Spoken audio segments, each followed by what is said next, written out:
Então, né, vamos começar os trabalhos. Hoje eu vou reagir a um vídeo do Conhecimento Expandido, né, sobre o que é o socialismo. Mas antes eu gostaria de comentar alguns tópicos que ele falou na, no react dele sobre o meu vídeo. Inclusive, queria agradecer se foi bem educado, né, honesto intelectualmente do seu ponto de vista, né? Mas você falou que qual que é o problema que eu não gosto de Rush. Não, eu não gosto de Rush, tá? Eu gosto de Tu, a Perfect Circle, mas eu acho o Rush um porre, né? E aí eu queria começar algumas reflexões, que nem por exemplo, teve uma parte do vídeo lá que eu falei, o que fizeram com a família Romanov foi belo e moral, né? E aí você falou o caso da Anastácia e tudo mais, e sim, eu conheço a história da Anastácia. O filme da Disney, Anastácia, é sobre ela, inclusive, né?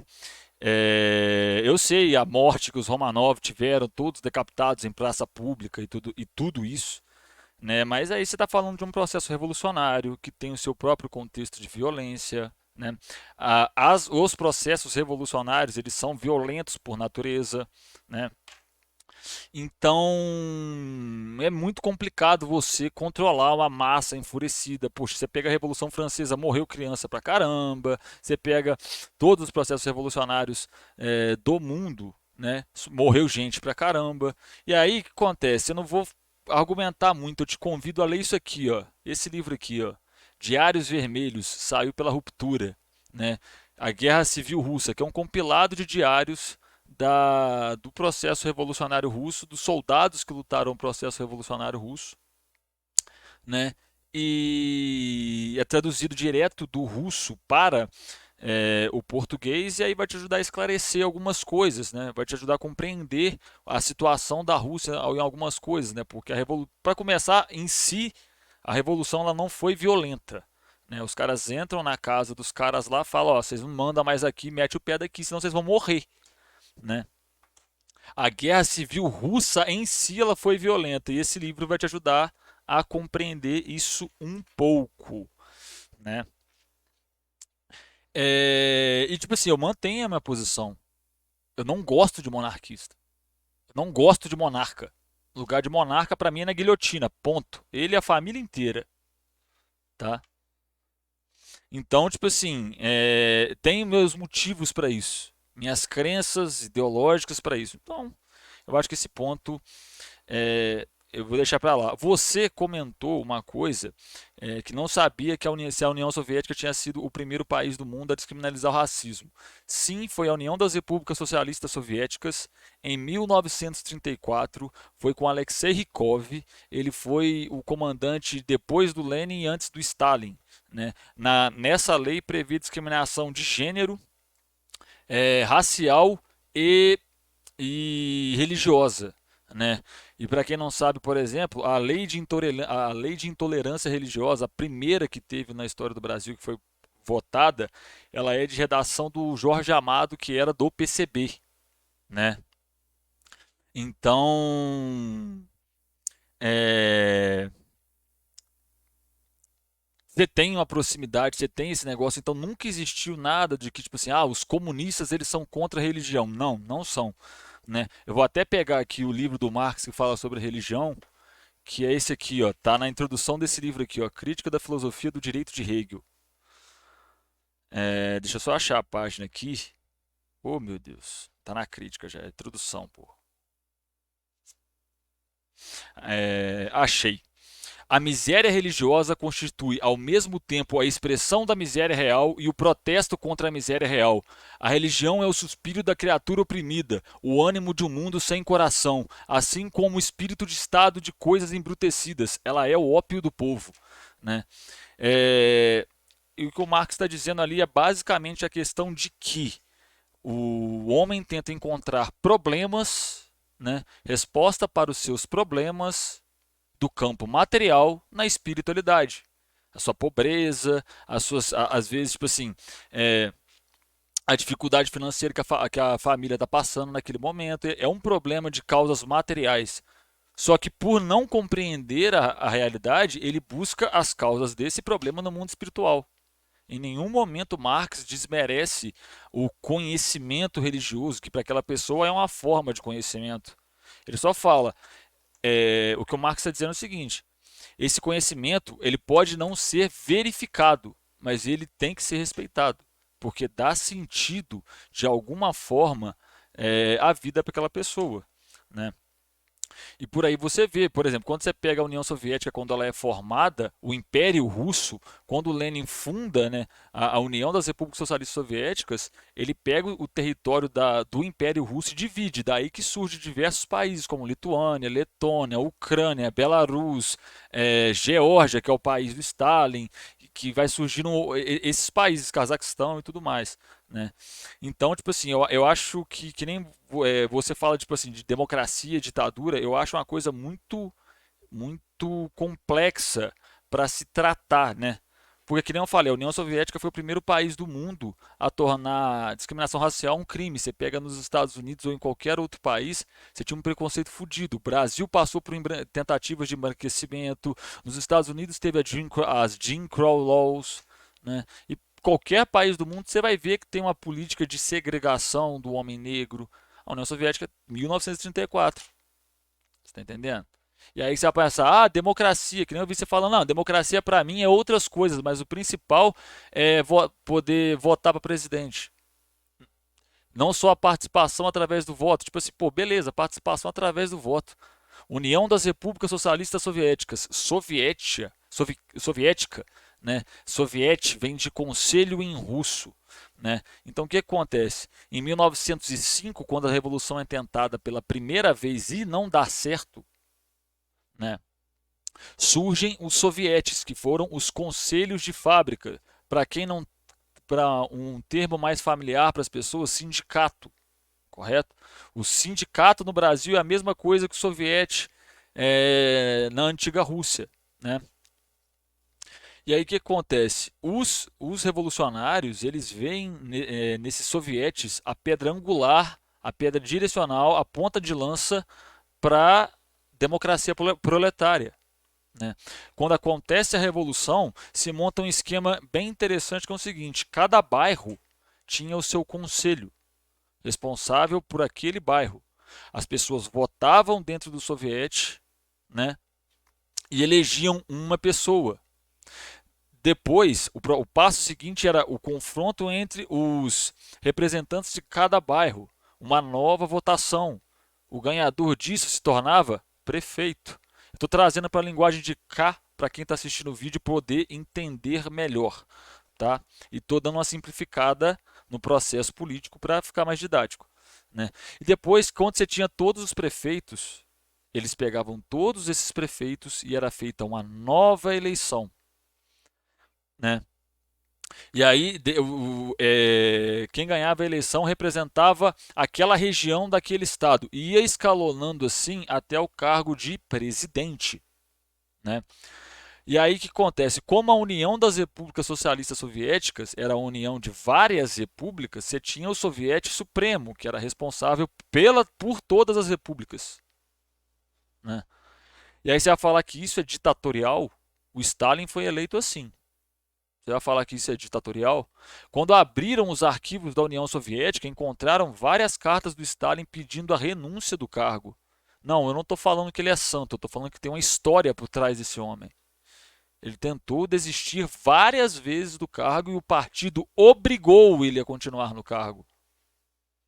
Tá? Você pode perguntar para qualquer militante de partido comunista, pelo menos os comunistas, tarefa dada, tarefa cumprida, né? Isso é muito herdado da própria hierarquia militar, né? De onde um fala, o outro obedece.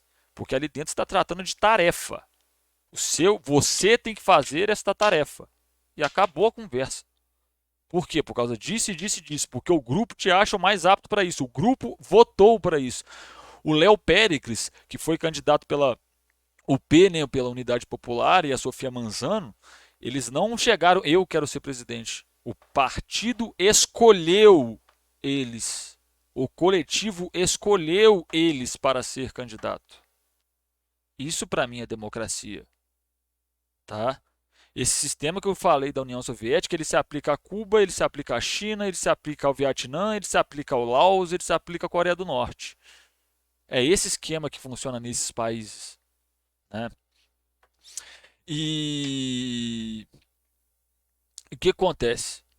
Você tem vamos pensar, por exemplo, a questão da formulação do plano econômico. Todo mundo adora falar que a China é a ditadura, que o Estado define a política econômica. Aí é uma coisa que é muita ignorância de qualquer pessoa pensar que o salto produtivo praticado tanto pela União Soviética quanto pela China foi decisão monocrática. Aí, desculpa, isso é ignorância de qualquer pessoa. Pensar que uma estrutura complexa como essa que eu acabei de te explicar era decisão monocrática é burrice. Porque, por exemplo, vou pegar o exemplo da China, que é o mais prático hoje em dia. Se você pegar a China, por exemplo, o Comitê Central, que é formado por 2.500 cadeiras, né? Afinal de contas, lá tem gente pra caralho, né? Essas 2.500 cadeiras, junto com o executivo, eles vão fazer o planejamento quinquenal da China, que se eu não me engano, ele é refeito, não só refeito, às vezes mudado algumas programações de 15 em 15 anos, ele é revisto de 15 em 15 anos. Né?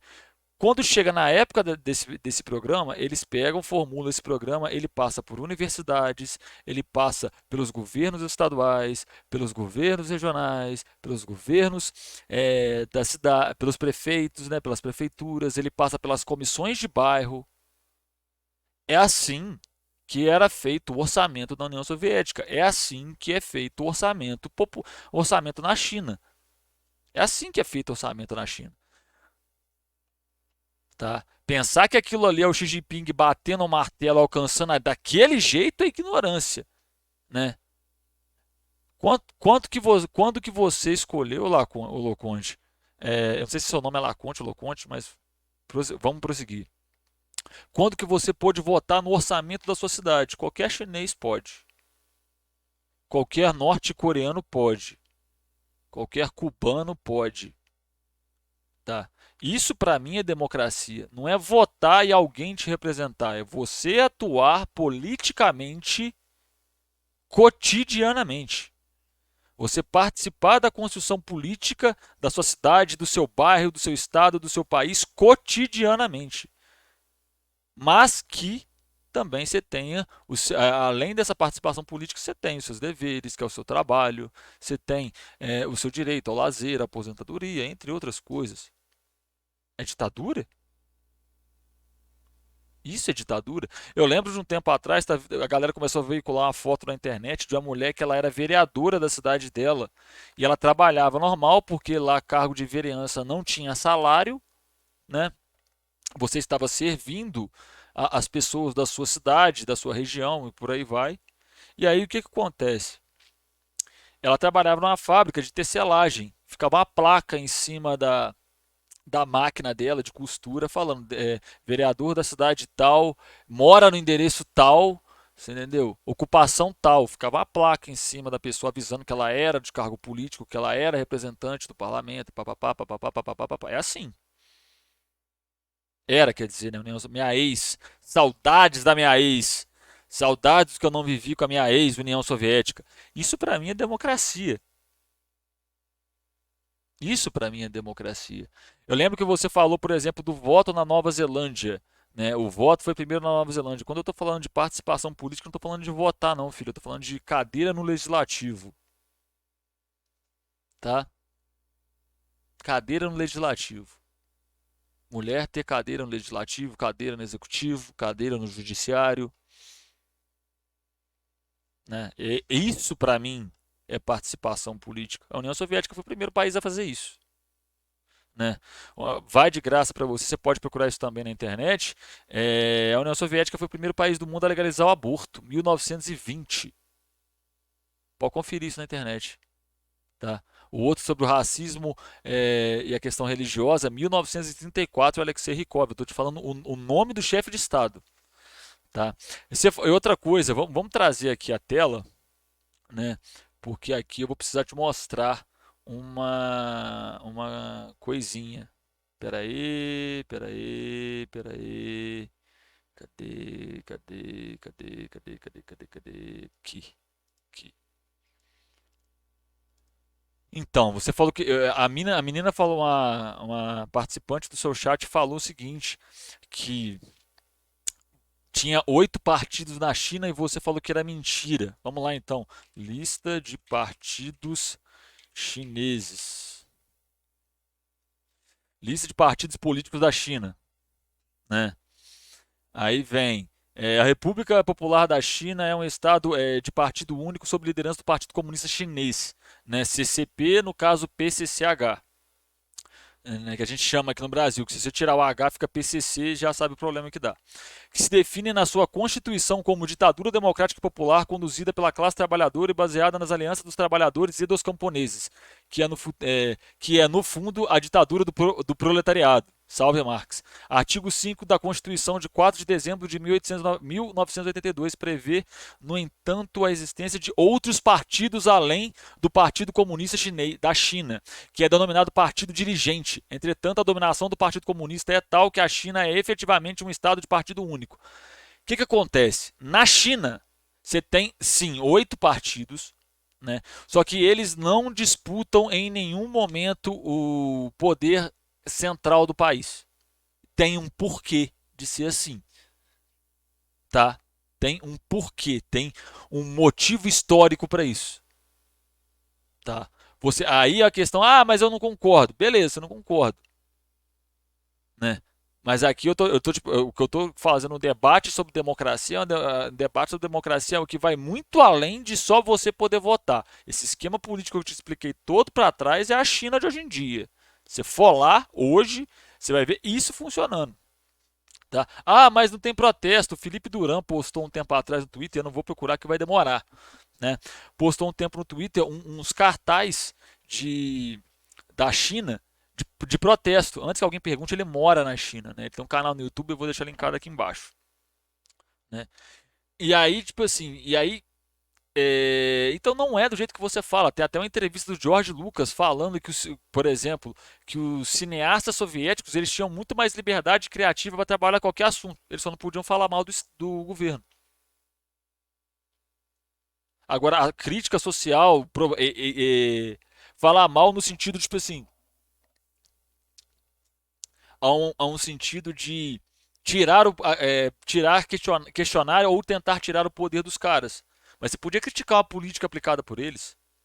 Por que não? Na China eles fazem isso. Tem protesto lá, dá com um pau. A China está até hoje tendo problema sobre aquela política de zero Covid lá. Tá tendo protesto, dá com um pau, né?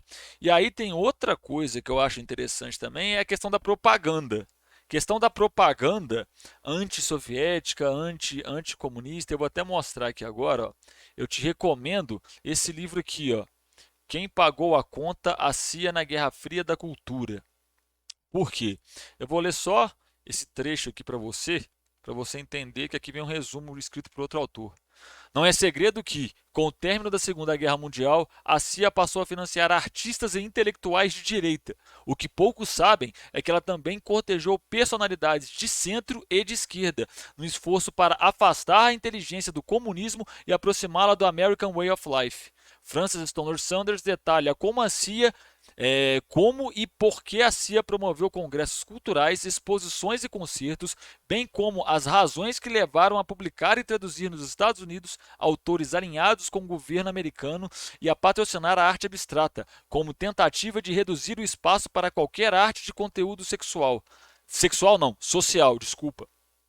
Além disso, a autora mostra como, por todo o mundo, a CIA subsidiou jornais críticos do marxismo, do comunismo e de políticas revolucionárias, angariando o apoio de alguns dos maiores expoentes do mundo ocidental, a ponto de muitos deles fazerem parte de sua folha de pagamento.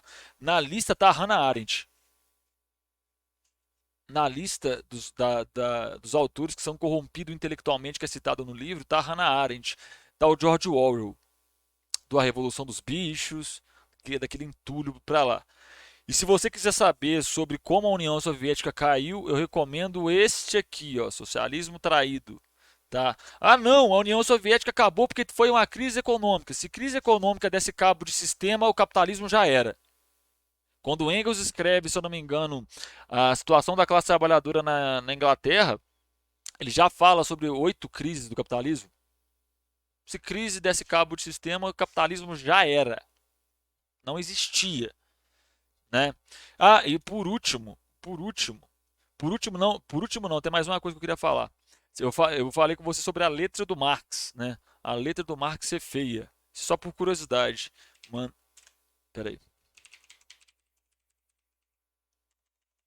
Originais Marx. Tem que pegar a imagem no Google. Imagem. Isso era a letra do alemão. Cadê, ó? Isso aqui era a letra do Marx. Tá. E aí, a questão que você falou que ele só fez trabalho intelectual. Não, ele teve outros empregos que não foram ligados ao trabalho intelectual, só que ele durava 3 dias, né? Ele era demitido porque quando precisava anotar alguma coisa, a letra do alemão era uma merda, né?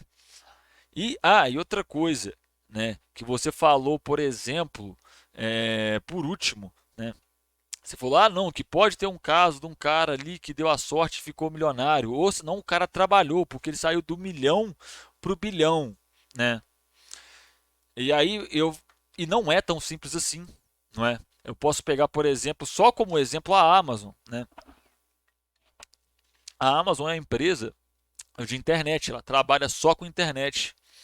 Sabe quem criou a internet? O Estado norte-americano. Se o Estado norte-americano não tivesse desenvolvido a internet, a Amazon não tinha nascido, tá? É, se você pegar, por exemplo, a Google, a mesma coisa, o Nubank é a mesma coisa, né? Não, mas a iniciativa privada investe. Então, se você pegar 99% das tecnologias que estão presentes no iPhone, todas elas são estatais. A tela sensível ao toque, o GPS, né, a comunicação de longa distância, tudo aquilo é dinheiro estatal. O Alan Turing, como ele criou toda a questão da linguagem de computação, aquilo ali tudo é dinheiro estatal. Né? Vale lembrar que o Alan Turing foi castrado quimicamente depois. Né? É tudo dinheiro estatal.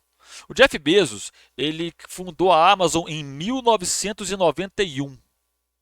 Tá? 1991. Ela ficou aproximadamente 10 anos dando um balanço negativo. Sabe por que ela ficava 10 anos dando balanço negativo? Porque ele praticava uma coisa que se chama dumping. Ele ia nas livrarias, comprava o estoque inteiro e vendia abaixo do preço de custo. Isso é crime. Isso é considerado crime em diversos países. O Jeff Bezos nunca foi preso. Vai lá nos Estados Unidos e rouba um saco de pão. Pra você ver o que te acontece. Se você for negro, então, irmão, antes de entrar na loja, você já está preso nos Estados Unidos. Né? Então, você tem todos esses fatores. Não é? Todos esses fatores. Eu esqueci. A gente está falando do Bezos. Né? O Bezos ele cometeu dumping. Ele não está preso. Aí fica uma curiosidade: quem que pagou o prejuízo de 10 anos da Amazon? Ele pegou 150 mil dólares emprestado do pai. Em 1991, se você fizer a correção monetária, isso dá um dinheiro absurdo. Ele fez Princeton, que é a universidade mais cara dos Estados Unidos, sem bolsa. Você acha realmente que esse cara passou dificuldade para pagar 10 anos de prejuízo?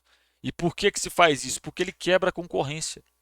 Ele faz isso só para quebrar a concorrência no país inteiro que ele entra para operar, depois ele sobe o preço.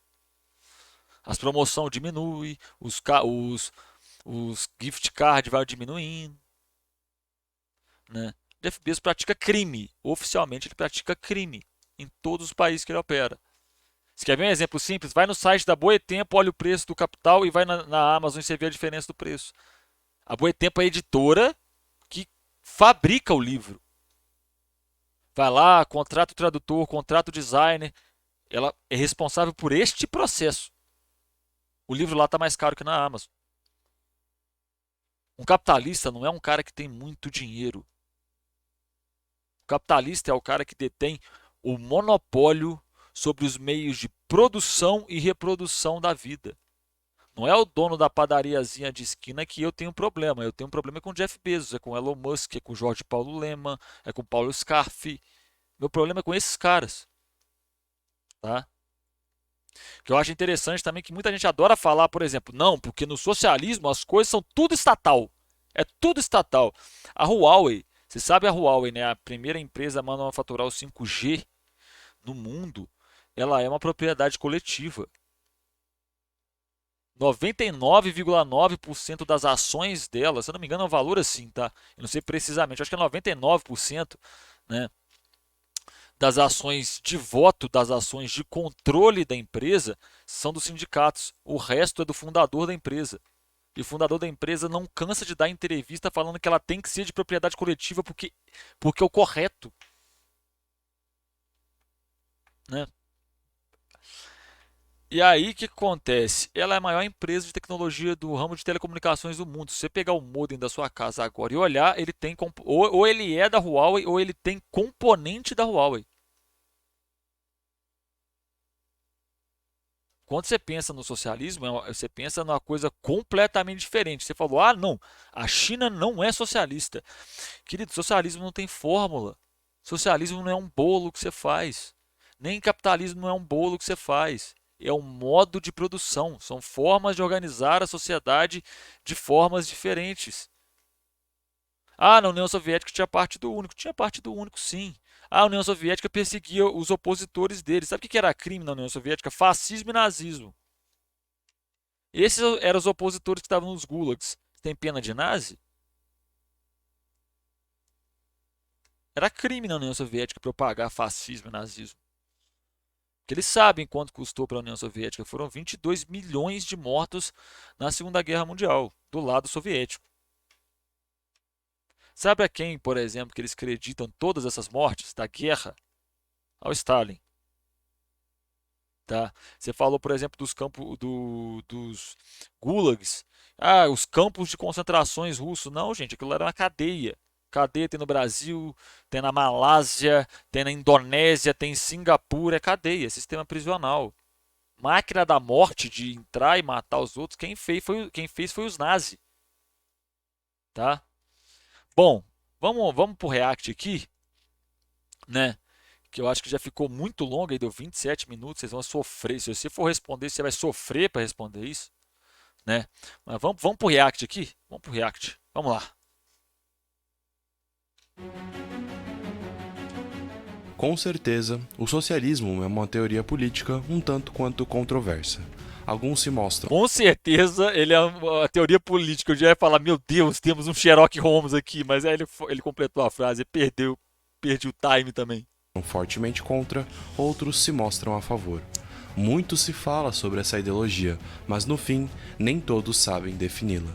Nesse vídeo, irei falar o que é socialismo. Aí tá um problema, porque o Marx ele não era determinista, tá? O sistema, a organização social que você tem na União Soviética não é a mesma que você tem na China, que não é a mesma que você tem na Coreia do Norte, que não é a mesma de Cuba, que não foi a mesma que teve no Afeganistão. Não é a mesma. São sociedades completamente diferentes, organizações sociais completamente diferentes, devido ao tempo no qual elas aconteceram, devido à organização social que precede a própria revolução, gatilhos revolucionários diferentes, processo de organização política social diferente. Não é tão simples assim. Você falar o que é, não é tão simples assim. Aí volta no ponto que eu falei. Ah, não, a China é capitalismo. Vamos fazer igual? Estatizar o sistema financeiro inteiro. Inteiro, inteiro. Você citou o Jack Ma, né? Há um tempo atrás, o Jack Ma ele deu uma entrevista para a Time reclamando da legislação chinesa, a legislação trabalhista, que é a mais rígida do mundo, né?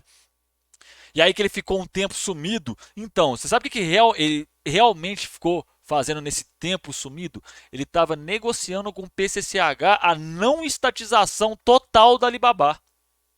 Parte dela foi por uma entrevista na Times, tá? Então, tipo assim, a partir do momento que você fala esse tipo de coisa, é muito diferente. O funcionamento do Estado chinês é diferente. Ele não é o mesmo que o Estado brasileiro, por exemplo. E detalhe, o Jack Ma estava para lançar o maior IPO da história. Não foi lançado. Xi Jinping falou: não, você vai prestar conta aqui para mim, coleguinha. Primeiro, que história é essa de IPO? Hein? O caso Evergrande, que 80% da dívida da empresa era com o Estado falou: ah, você está devendo isso aqui para a gente, então a empresa é nossa, o resto da dívida vocês se viram para pagar. Que proíbe lucro na educação. Capitalismo bom esse, né, velho? Esse capitalismo eu quero pro Brasil. Esse capitalismo. A gente pega a Sofia Manzano, entrega o poder executivo da mão dela para ela fazer o que ela quiser, pega o legislativo inteiro e entrega na mão do Léo Péricles. Acabou. Entrega na mão dos dois partidos de esquerda radical. Vamos fazer igual. Eu topo. Pra mim é de boa. Ah, não, mas a censura, eles vão vigiar a internet. Você tem alguma coisa para esconder sobre o que você faz na internet? Né? Ah, não, eu acesso X vídeos. Não, isso não é legal. Falando de ilegalidade. Se tem alguma ilegalidade que você quer esconder? Ué, se você tem que proteger a sua privacidade, amigo. Você não, o órgão de governo não vaza as coisas dos outros assim, não, velho. Não sei quando é os Estados Unidos, né? Porque aí outra história. Edward Snowden tá aí pra provar, né? Exatamente, camarada. Que sonho! Que sonho! Você tem que entender, meu querido. Olha só. Você tem que entender uma coisa, tá? Uma única coisa. O porquê. Você quer saber realmente por que eu sou comunista? Você quer saber realmente por que eu sou comunista? Então tá. Eu vou te explicar agora, ó. Agora. O capitalismo falhou, falha e falhará em cada uma das sociedades aonde ele colocar os seus tentáculos que se baseiam na expropriação e na exploração do homem pelo homem. Tá aí, ó. Resposta por quê? Tá aí a resposta.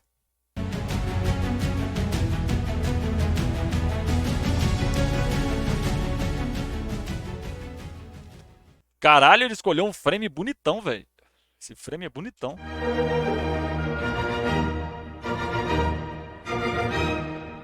Que bom, cara. Ele tirou o Rush. Olha que coisa maravilhosa. Já temos um salto de qualidade. Opa, eu sou o Loconte e esse é o Conhecimento Expandido. Socialismo é uma palavra que causa medo em alguns e esperança em outros, mas independente do lado em que esteja, a favor ou contra, a maioria das Socialismo só me dá saudade da minha ex. Da minha ex-União Soviética. pessoas não sabem explicar exatamente o que é socialismo. Dessa forma, muitos conceitos errados são trazidos à tona, tanto por aqueles que criticam quanto aqueles que defendem. O socialismo é um sistema político, social e econômico, um conjunto de ideias e normas próprias que juntas se encaixam como um sistema governamental. Assim como várias outras. Nossa, essas imagens do exército chinês e até mesmo as imagens do exército soviético é muito bonita, velho. Puta que pariu, o nível de disciplina dos caras é muito absurdo. Outras esferas políticas, esse modelo também tem várias vertentes, sendo a mais conhecida e mais discutida a marxista. Apesar de ter surgido principalmente voltado à economia, ultimamente o socialismo, principalmente no Brasil, Cara, voltar da economia aí é bem complicado, porque a economia ela é uma área das ciências sociais, tá? A economia é uma ciência social, porque ela não trabalha com previsão para frente. Ela até faz previsões para frente, a maioria não concretiza, tudo bem, né? Mas eu falo tipo assim, ela é uma economia bem feita, ela é bem feita com um bom trabalho historiográfico, com análise política, com análise histórica, com análise social, com um imenso trabalho antropológico, imenso. Política política econômica de qualidade é feita assim, né? Que nem o exemplo que eu te dei lá atrás sobre a discussão do plano econômico dos países socialistas, né? tem caminhado para o lado mais social, discutindo ideias como igualdade de gênero e pautas LGBT. É importante notar que o canal não tem viés ideológico e que é puramente informativo. Tá, essa parte de viés ideológico é o seguinte, cara. Você tem viés ideológico. Todos temos viés ideológico. A partir do momento que você já tem um ponto de partida para fazer a sua análise, que é você, os dados que você vai colher vai passar pela sua lente, pela sua forma de observação e você vai transmitir para outra pessoa, você já está sendo parcial. É isso que eu estou falando. Parcialidade não é sobre optar um dos lados. É de como você transmite a informação também tem parcialidade. A escolha da música, a escolha das imagens. Você até que foi bem honesto nas escolhas das imagens. Tá de parabéns, tá ligado? Só que tem gente que faz isso mal. Só você pegar outros vídeos na internet que você vê como é que às vezes quando vai falar da União Soviética é uma música mais pesada, né? Isso é uma forma de transmitir uma mensagem. A música que você colocou também aqui eu não gostei, né? Parece uma música pedante. Portanto, não darei minha opinião em nenhum momento e só direi fatos de uma forma imparcial. Você já tá dando a sua opinião, cara. Porque você escolheu falar desse tema. Simples. Já é a sua opinião. Você acha que esse tema é pertinente para ser abordado no seu canal. Você já deu sua opinião. Você já foi parcial. Eu gostaria de pedir, por favor, caso você goste do conteúdo de geopolítica, história e economia, para deixar um like e se inscrever no canal, pois isso ajuda demais. Também tenho um novo sistema de membros agora. Caso alguém queira ajudar... Foi mal, não vou ver seu jabá, não. Caralho, o frame bonitaço. O socialismo surgiu entre o fim do século XVIII e a primeira metade do século XIX, no contexto da primeira Revolução Industrial. Nesta época, o capitalismo estava mudando e passando por uma transição. Antes, era um capitalismo comercial, voltado para a mão de obra de manufaturas. Para o o capitalismo não estava mudando, né? O mercantilismo é o berço do sistema capitalista. Né? Se você lê o livro do Engels, acho que a condição da classe trabalhadora na Inglaterra, a situação da classe trabalhadora na Inglaterra, ali ele vai dar um panorama muito interessante sobre como surge o capitalismo na Inglaterra, né? Que é o berço do sistema utilizado hoje. Agora, se você for ler o Capital do Marx, né? O Capital do Marx ele analisa vários países, ele fala do Brasil, ele fala de países da África, ele fala, se eu não me engano, da Austrália, da China, ele fala de países do mundo inteiro. Mas o olhar mais específico dele é para o norte da Itália e para a Inglaterra. Né? O norte da Itália, Holanda, eu acho que tem Bélgica e Inglaterra, que são os principais, se não me falha a memória. Capitalismo industrial, voltado para a produção em fábricas. Nesse contexto, era comum o êxodo rural, no qual os trabalhadores, que antes tinham seu sustento na fazenda, migravam para as cidades na esperança de conseguir um trabalho nas fábricas. Tudo isso ocasionou uma grande superlotação das metrópoles e dividiu a população em dois grupos. O primeiro era a burguesia, os donos de fábricas que moravam no centro da cidade e tinham as melhores condições de vida. O segundo era o proletariado, todos os trabalhadores das fábricas que podiam oferecer sua mão de obra para os burgueses. Os proletários moravam nas periferias das grandes cidades e viviam na miséria. Só um parêntese, os burgueses têm esse nome porque eles viviam em lugares que eram chamados de burgos. Os bairros que os burgueses moravam, que os donos das fábricas moravam, ainda quando era lá a época da monarquia, a pequena burguesia fabril ali, os pequenos donos de fábrica, ainda pequenos, né, moravam nas regiões chamadas burgos. Daí vem a questão do burguês. Nesse tempo, não existiam leis trabalhistas. Os trabalhadores tinham uma carga horária de 16 horas por dia. Em alguns lugares até de 18 horas por dia. Não tinham direito à aposentadoria, o salário era baixíssimo, não existia limite de idade, dia de descanso e também tinham péssimas condições de segurança do trabalho. Se eu não me engano, acho que até na Inglaterra vitoriana foi assim, que criança limpava a chaminé. Criança de 5 anos limpava a chaminé porque entrava nela, conseguia entrar nela. Ah, se morresse, morreu, né? Acontece. Assim, era comum que crianças e idosos trabalhassem nas fábricas para ajudar a família. Foi nesse contexto que muitos pensadores passaram a tentar achar uma solução para o capitalismo, na tentativa de melhorar as condições das pessoas mais pobres da sociedade. Dessa forma, como alternativa ao capitalismo, surgiu o socialismo, que teve duas fases. A primeira, conhecida como socialismo utópico, e a segunda como socialismo científico, também chamado de marxismo. Outra coisa, parabéns, pelo menos você procurou dar a historiografia certinha, você está de parabéns por essa parte. Só uma coisa que eu queria comentar. Você falou, eu estava vendo o seu react, você fala, toma, cara, eu não tenho que te parabenizar por dar a informação certa e você não tem que me parabenizar por dar a informação certa. Dentro de um debate, acredito que seja a obrigação dos dois ser o mais honesto intelectualmente. Tá? Então, se você corrigiu algum erro que eu cometi, muito obrigado. Se eu cometi algum erro se eu corrigi algum erro que você cometeu, de nada. Conheça agora a CA Store Brasil, a loja de camisetas em Só um leve comentário. Isso aqui pra mim é a maior aberração que eu já vi na minha vida. Você tá tirando pra tudo quanto é lado pra ganhar dinheiro. Só isso que eu queria comentar sobre a sua loja, só isso. Vamos pular o Merchan.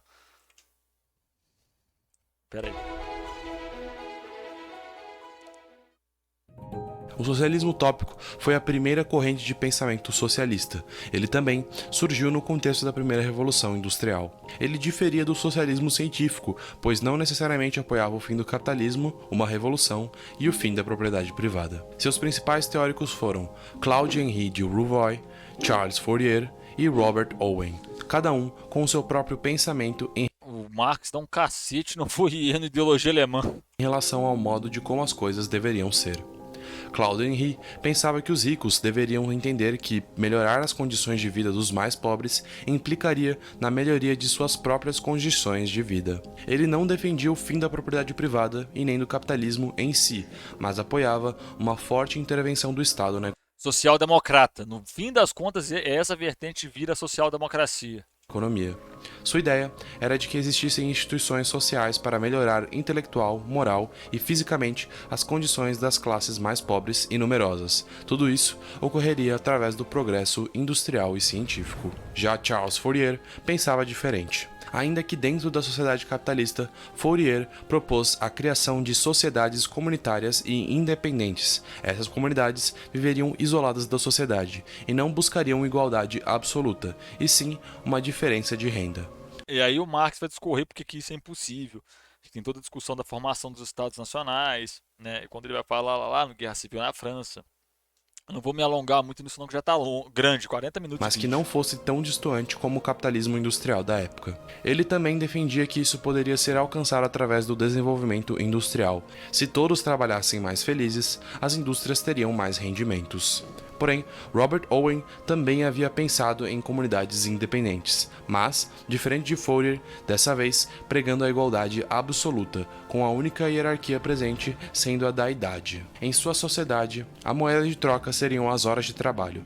Embora Fourier não tivesse conseguido, Owen conseguiu colocar sua comunidade em prática. Nela, os empregados eram pagos com altos salários e trabalhavam menos horas do que em outro lugar. Além disso, os trabalhadores eram sustentados por Owen durante crises econômicas. Só um parênteses que eu acabei de lembrar também. Eu citei o caso do Salvador Allende no primeiro vídeo, no primeiro React. Depois que o Salvador Allende tentou fazer uma parada que era industrializar ao máximo para diminuir as horas trabalhadas, né, surgiu uma teoria que ficou conhecida como capitalismo de luxo totalmente automatizado, que seria a automatização da produção de tudo a um ponto que o trabalho humano ficaria obsoleto. O ser humano não precisaria mais trabalhar porque tudo seria feito por máquinas. E aí, essa teoria fala que depois que chegar nesse estágio, o ser humano só se dedicaria às artes, à intelectualidade e à família dele. E os sócios recebiam um valor limitado de lucros, aplicando o resto do dinheiro na melhoria da comunidade. O que levou ao fim desse modelo foi o fato das comunas só funcionarem sob a supervisão de Owen. Com o tempo, as brigas internas entre os funcionários e sócios levaram ao fim desse sistema. O socialismo utópico acreditava que o capitalismo não precisava acabar, que não era necessário existir uma revolução e que era possível existir uma sociedade igualitária dessa forma. Marx criticou duramente esse modelo e, portanto, deu origem ao socialismo científico, seu próprio modelo de socialismo.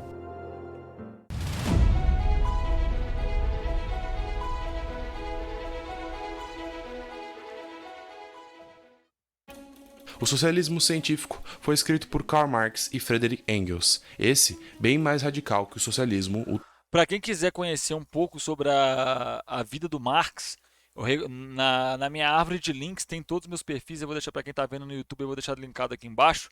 Lá embaixo tem um anime feito que vai contar toda a vida do Marx, desde ele mais jovem ali, quando ele conhece a Jenny Marx, até ele entrar na faculdade, se formar, entrar na Gazeta Renana, ser expulso da Alemanha, vai contar toda a vida dele em um anime. É lógico que vai poupar as partes tristes da vida dele, porque é uma coisa feita para criança, né? Tá disponível de graça no YouTube, tem legenda em português. E ele foi feito pelo Partido Comunista Chinês, né? Não, isso não é um jabá do PCCH, eu não recebi para isso. Eu estou falando porque o desenho é bom mesmo. Inclusive vai temporalizando todas as obras dele no período que foi escrito. utópico. O socialismo científico tinha como base um pensamento mais histórico e científico acerca do capitalismo, que estudava o percurso da humanidade através da luta de classes, sendo essa relação caracterizada entre uma classe opressora e uma classe oprimida. No sistema capitalista, Que mudam ao longo do tempo, tá? Não foi sempre a classe capitalista que estava no poder, não. Antes foi a monarquia, né? Os nobres e o clero, e tem toda aquela questão lá do feudalismo, coisa que todo mundo já sabe, que vai resultar nos grandes reinados, todo mundo já sabe. essas classes eram os burgueses, os donos das empresas e dos meios de produção, e os proletários, que Não, eram os sim, muita gente tem essa tese de socialismo utópico ainda, velho. Isso é verdade. Isso é verdade. trabalhadores que não tinham posses e poderiam oferecer apenas a sua mão de obra para o trabalho. Marx, inclusive, possui um vídeo próprio aqui no canal. O marxismo Mas caralho, velho, o cara enfia um jabá a cada 5 minutos, meu Deus. enxerga que os proletários seriam os únicos capazes de colocar um fim nessa exploração por meio da extinção do capitalismo. Isso aconteceria quando o proletário conseguisse chegar no poder com uma revolução. Assim, eles iriam Olhei uma pintura do Lenin, o Lenin, que careca maravilhoso. Escreveu pra um caralho. Abo- Revolucionou foi pouco. abolir as classes, criar uma sociedade igualitária e eliminar de vez a exploração. Quando isso acontecesse, ocorreria a passagem para o comunismo. O socialismo científico também defendia outros conceitos. Outra coisa, parabéns, tá? Se pelo menos outro ponto de honestidade do garoto, isso tem que ser ressaltado que é pouca gente que faz isso, né? Ele separou o socialismo de comunismo, que a galera fala como se fosse tudo fosse a mesma coisa, a mesma geleca de coisa ali, sabe? Uma coisa monolítica, e não é, né? É um processo de transição. Como a socialização dos meios de produção, pois as empresas, fazendas, etc., seriam passadas Processo de produção, não, processo de transformação social. dos ricos para o Estado, assim eliminando a acumulação de capital por uma minoria da população. Esse socialismo também defendia a extinção da propriedade privada, que passaria a ser também do Estado e distribuída igualitariamente entre a população, e uma economia planificada. Não é assim. Pera aí. Esse socialismo também defendia a extinção da propriedade privada, que passaria a ser também do Estado e distribuída igualitariamente entre a população. Tá, não é distribuída igualitariamente. Vamos por um exemplo, uma fábrica de sapatos. Ela não era estatal. Ela era uma propriedade coletiva dos funcionários da fábrica, não de toda a população. Aquela fábrica de sapatos era daquele grupo. A outra fábrica de sapatos era de outro grupo. A fábrica de roupa era do outro grupo. E por aí vai, né? E tinha também as pequenas propriedades familiares, né? Aquela padariazinha, aquele mercadinho que era, sim, aquela família que tocava, né? O pai e a mãe trabalhavam, os dois filhos enquanto estava estudando, quando crescia, né? Às vezes não arrumava um emprego na área dele, trabalhava ali um tempo, normal, tá? Propriedade familiar, igual tem no Brasil, igual tem em vários outros lugares, só que não é desse jeito que você fala. É muito mais complexo que isso, tá? Tinha setores estratégicos que sim são de controle do Estado, assim como é em qualquer outro lugar, né? No Brasil, o setor dos Correios é estatal, né? A questão da logística, você pega a questão da Petrobras, você pega na Rússia, o petróleo é estatal, né? A parte científico-técnica, né? A produção científico-técnica ela é toda financiada pelo Estado. Nos Estados Unidos é 100% estatal, na Inglaterra é 100% estatal, na Alemanha é 100% estatal. Nenhum desses países é comunista, né? No Brasil é 99,5% da ciência brasileira é paga com dinheiro do Estado, inclusive bolsas de iniciativa privada das universidades privadas é paga com dinheiro do Estado. As bolsas de mestrado da PUC, Mackenzie, a Anhanguera, as que têm mestrado, é tudo pago com dinheiro do Estado. É uma ínfima parte que vem da iniciativa privada. E isso tem um porquê, né? A ciência, o bruto da ciência sempre foi desenvolvida pelo Estado. O bruto da ciência, tudo que você conhece, foi desenvolvida pelo Estado. Tá? O bruto mesmo de ciência, quem financia é o Estado. Hoje, o principal estimulador financeiro da SpaceX é o Estado norte-americano. O principal estimulador da Tesla é o Estado norte-americano. Tá? A PUC também. A PUC é uma, CNPq e CAPES, ué. É isso aí mesmo. Você tá entendendo? Então, Tem certas áreas que são de controle estatal. Ah, não, Rodolfo, mas o petróleo dos Estados Unidos é todo privado, mas eles invadem o país por causa de petróleo, né? Igual invadiram o Iraque, com a alegação de arma de destruição em massa. Até hoje essas armas não apareceu. Tudo bem, releva, releva, né? País genocida do caralho, Estados Unidos. E uma economia planificada, onde tudo pertencesse ao Estado, que De novo, não é tudo pertencendo ao Estado. Acabei de explicar o que não é. determinaria os preços e salários. Determinaria os preços dos salários? Não. Se você pegar na própria teoria marxista, o que vai determinar o preço de um produto é a quantidade de trabalho humano desprendida para a transformação da matéria-prima que vai resultar num produto. É isso que determina o valor de um produto. Não é? Você pode falar, ah não, Rodolfo, mas o iPhone custa 10 mil reais e um Xiaomi custa R$ 1.000. O que muda de um para o outro é algumas peças, algumas características, mas a base bruta dos dois produtos é o mesmo. Né? Sabe essa diferença de 9 mil reais de um celular de 1.000 para um celular de 10 mil que você paga? Então, o nome disso o Marx chama de fetichismo da mercadoria, que é aquele negócio de você atribuir características a uma mercadoria que não são pertinentes a ela. Que ela é melhor, que ela é isso, que ela é aquilo. Qual que é a função do celular? É ser bonito? É tirar foto bem?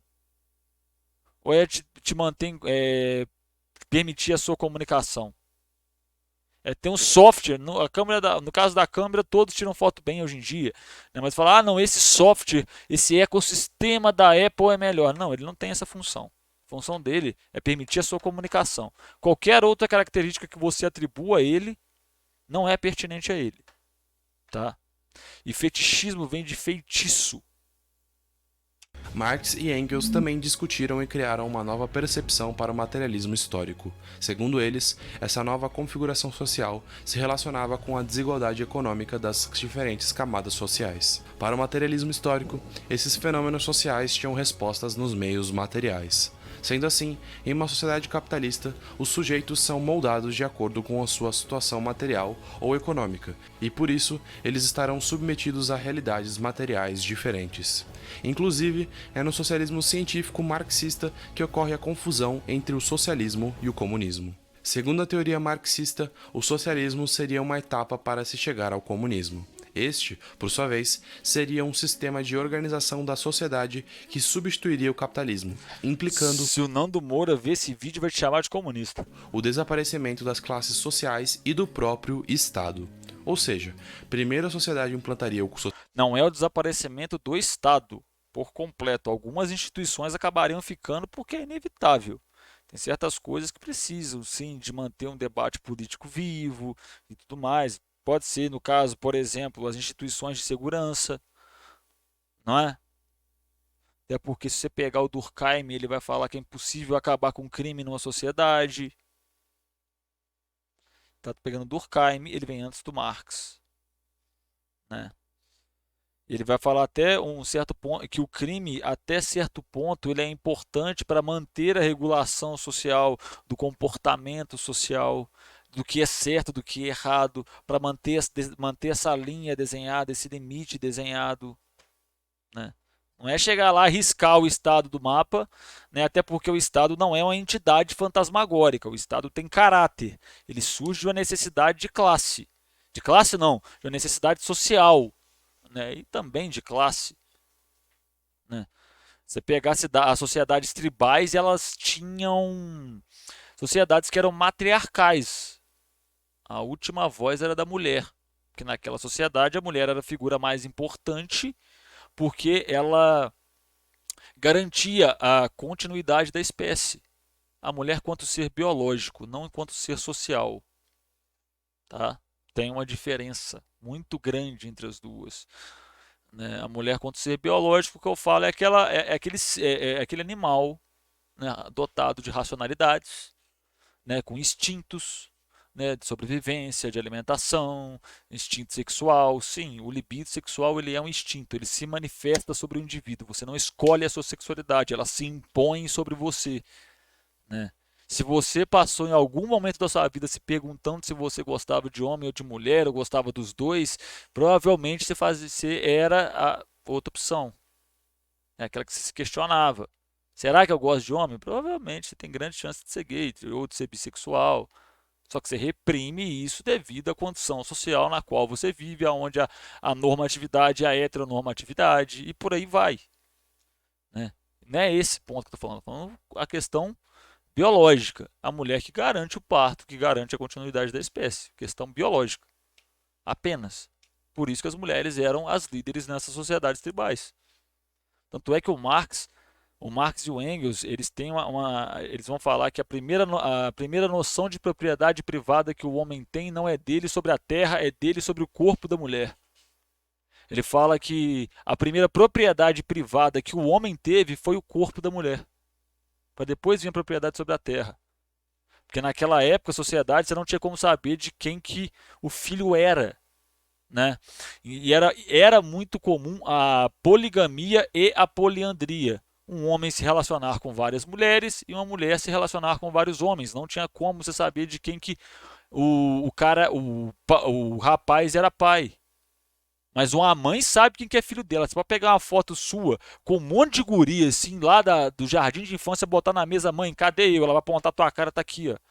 Qualquer mãe reconhece o filho dela. Qualquer uma, né? Se instaura a monogamia, se cerca o corpo da mulher para se estabelecer o laço de sangue entre o homem e a mulher, para aí sim se estabelecer herança. Se você pegar sociedades tribais antigas, não tinha muitas, né? Não estou falando todas, não estou generalizando, mas muitas não tinham a herança do homem de pai para filho, porque não sabia quem que era o pai da criança. Só a mãe tinha, porque a mãe sabia quem que era filho dela, né?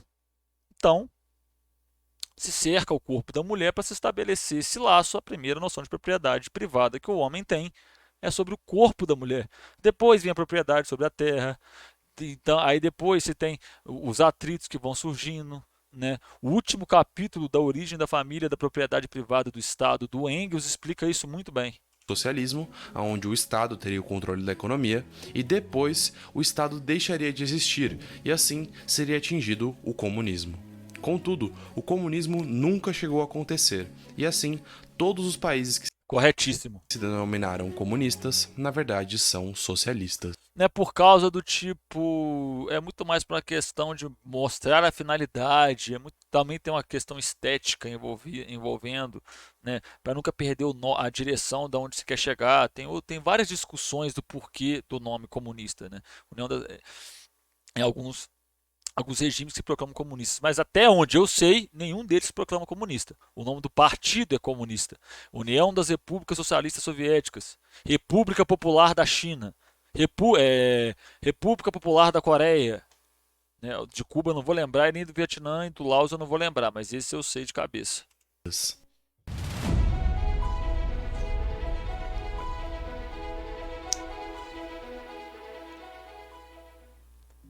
Após a escrita de Marx e Engels, alguns países e sociedades adotaram o socialismo como meio de governo.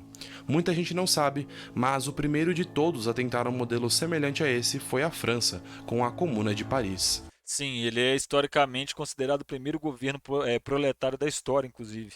Após a derrota Isso é consenso acadêmico, tá?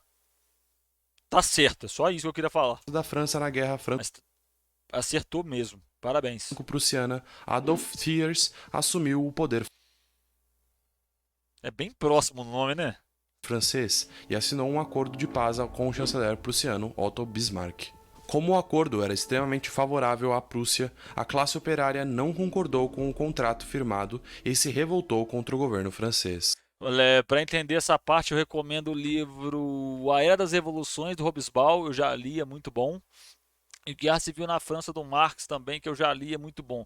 O do Hobsbawm é bom para você entender o contexto histórico, que ele vai falar das duas grandes revoluções, né? Que é a Revolução Industrial Inglesa, né? A Revolução Inglesa e a Revolução Francesa. E ele vai traçar um paralelo interessante que na Inglaterra primeiro chegou as máquinas e na França primeiro chegaram os intelectuais. Depois o jogo se equipara, né? É bem interessante. O Marx vai fazer análise de processo político apenas. Com o apoio da Guarda Nacional, a classe de trabalhadores tomou o poder de Paris, instaurando a Comuna. Durou apenas 72 dias, e assim foi a primeira tentativa socialista da história. Embora a Comuna de Paris tenha sido a primeira, a mais famosa e a primeira a tomar um país inteiro de fato, foi o socialismo da União Soviética. A monarquista czarista estava sendo péssima para o povo russo, e nesse contexto ocorreu uma revolução, e em 1917 o partido bolchevique, liderado por Vladimir Lenin, tomou o poder no país. Lenin também possui um vídeo próprio aqui no canal. Eu quero ver esse do Lenin, fiquei até curioso. O líder Grande, o Lenin é uma figura importante, a obra do Lenin é uma figura importante porque ele pega aquilo que o Marx faz, a crítica ao capitalismo, e dá um processo de operação para aquilo, né? Quem quiser aprofundar, recomendo Estado e Revolução, né?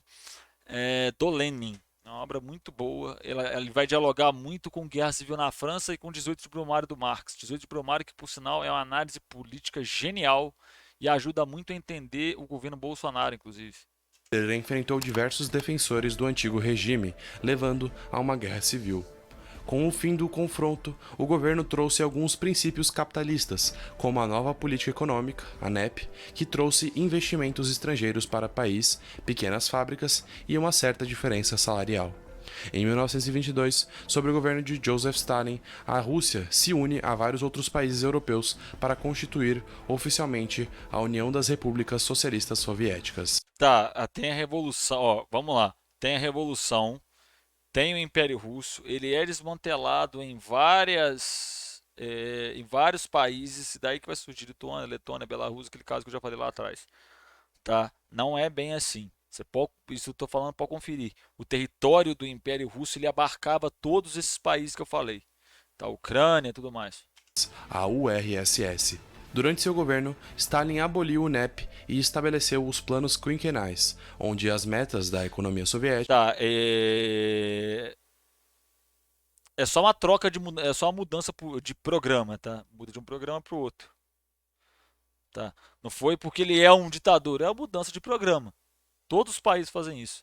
Tecnicamente, se for olhar pelo lado do Brasil, de como funciona o Brasil, entre aspas, você pega do Temer para o Bolsonaro, tem uma ligeira mudança. Você pega da Lula, esse não tem mudança nenhuma, vou falar a verdade. Você pega da Dilma para o Temer, tem uma mudança brusca ali até. Porque um é mais lento, né? Apesar do início da economia da Dilma, do Dilma 2 ser o Joaquim Levy, né, que é um Chicago Boy, assim como o Paulo Guedes, a Dilma faz uma política de austeridade fiscal bem mais lenta do que a aplicada pelo Temer, né? É que o Luiz Antônio Peixoto da filosofia política fala que a Dilma é o neoliberalismo a conta-gota, o Temer é o neoliberalismo a baldada mesmo, você entendeu? Eu adoro essa analogia. eram definidas em um prazo de 5 anos. Stalin priorizou a expansão e o desenvolvimento da indústria, além de centralizar diversos outros setores nas mãos do Estado. Décadas depois, em 1985, Foi de comes e bebes, glória a Deus! Mikhail Gorbachev assumiu Seu boçal, filha da puta. a secretaria do Partido Comunista e colocou em prática Ele trocou a União Soviética por Pizza Hut, esse desgraçado, velho. Depois que a União Soviética acaba, de 91 até 2001, a expectativa de vida na Rússia caiu 10 anos. Um ano por ano. Tá? O desemprego de zero foi para 15%. Né?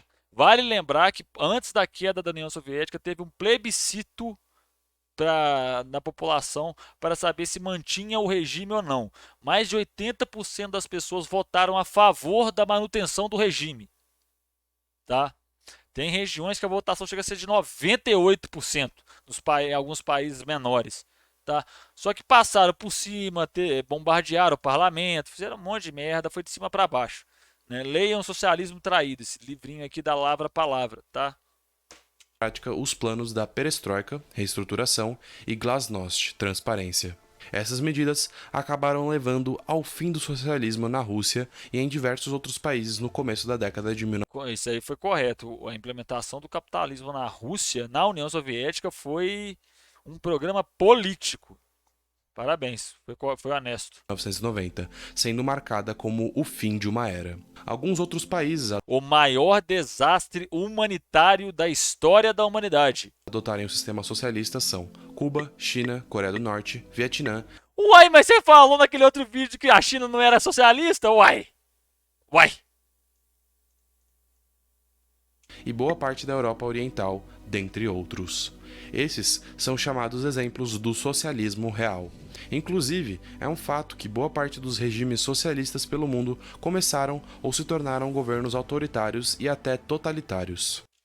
Cara, totalitários, já te falei, o livro, tá? Eu vou te mostrar aqui de novo quem pagou a conta, tá? O termo totalitário ele é cunhado pela Hannah Arendt, aquele câncer acadêmico produzido pelos Estados Unidos. Contudo, isso não é uma regra, como pode ser visto Grande Salvador Allende. no Chile durante a década de 1970, com o presidente socialista democrático Salvador Allende, que foi deposto por um golpe apoiado pelo A casa dele foi bombardeada.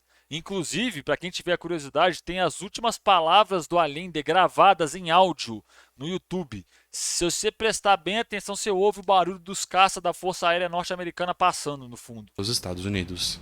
Embora muito controverso e com a situação caótica envolvendo o tema no Brasil, é um fato que o socialismo foi importante para a história da humanidade. Até hoje, alguns países ainda Ah, ele botou a foto dos pelego lá, do pseudo B, porra. Põe pelego aí não. Porra. adotam esse sistema de governo e passam os princípios para a população. Olha, pelegado, olha.